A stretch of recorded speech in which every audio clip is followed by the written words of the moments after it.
Our next designer, still alive. We've got somebody kicking. Elizabeth Jones, born in 1935. She had studied in Europe. She became very renowned, and Reagan picked her to be what now is the last chief sculptor engraver of the United States Mint in 1981. It's hard to believe that's more than 30 years ago. And she served until 1990. She worked for the Franklin Mint as a freelancer in the 1960s, and here's a few medals she did. She didn't do a lot of work for them because she was doing other commissions also, so she wasn't on staff. This is a 1975 Holy Year medal, and this is pure Elizabeth Jones. It's just got very strong features in the design. A couple years later, she did this FAO Gloria Steinem medal. This was done in bronze and silver.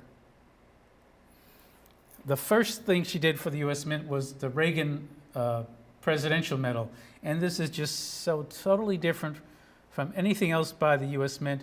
The last 4 or 5 presidents, they got stuck having one form or another of the presidential seal on the reverse, and she totally went away from that. She went to a very sculptured-looking bust on the obverse. It looks like it came right out of clay.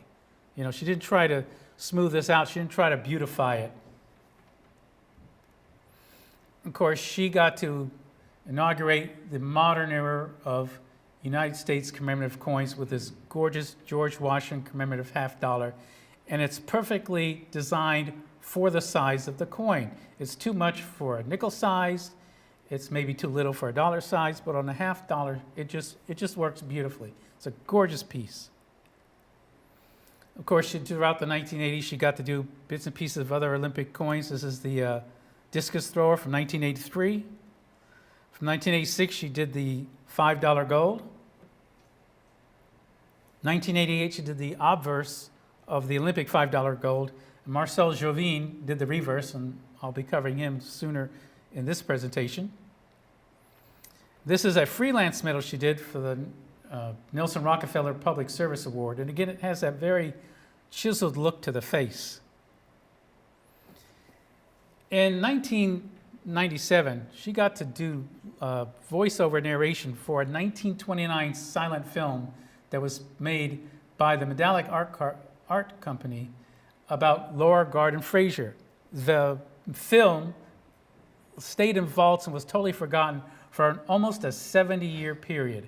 And the reason I even have these shots, which I'm about to show you, is because Mako put the thing on their website, and I ran it and saved the files to my hard drive, and also took screenshots. I was able to pause it as a file and take screenshots for this. I'm going to run real quick in about a minute through this presentation. So first, Elizabeth Jones is introduced, and she shows the 1929 National Sculpture Society Medal of Honor. We see Laura Garden Frazier working at her design desk, making a clay model, and a lot of these methods to the design and production did not change up until the time this was produced. Only in the last decade or so, we now have computer-aided design and manufacturing. So sometimes they skip the clay model process altogether for a laser design. The clay is produced into a plaster. She does final touches on the plaster. The plaster is metal coated to create the galvano. The galvano is put on a Janvier reducing press machine to make the hub, which then they make dies from. A huge blanking press in this case is making 4-inch blanks. Here they are in close-up. We see the 150-ton metal press that was going to be used.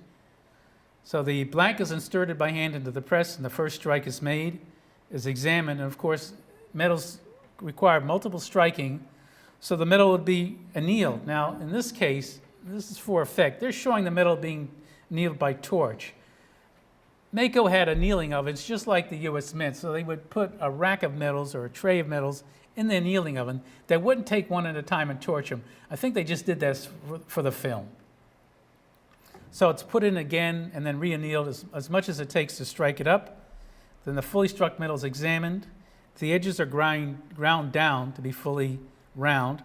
Then it's sandblasted and then chemically treated for antiquing. The antique metal is examined and it's given a lacquer finish. This isn't always done. And this shot, Daniel Chester French centers the is the honoree of this presentation with James Earl Fraser, Adolph A. Wyman, Herman McNeil, and Annan Peets. And 4 of the 5 people were covered in my prior presentation.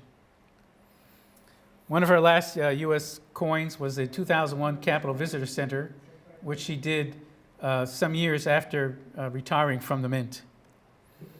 In 2009, she got to do this Kofi Annan bust, the former Secretary General of the United States Mint, and that's how she looked then at the age of 74. Quite a very pretty woman.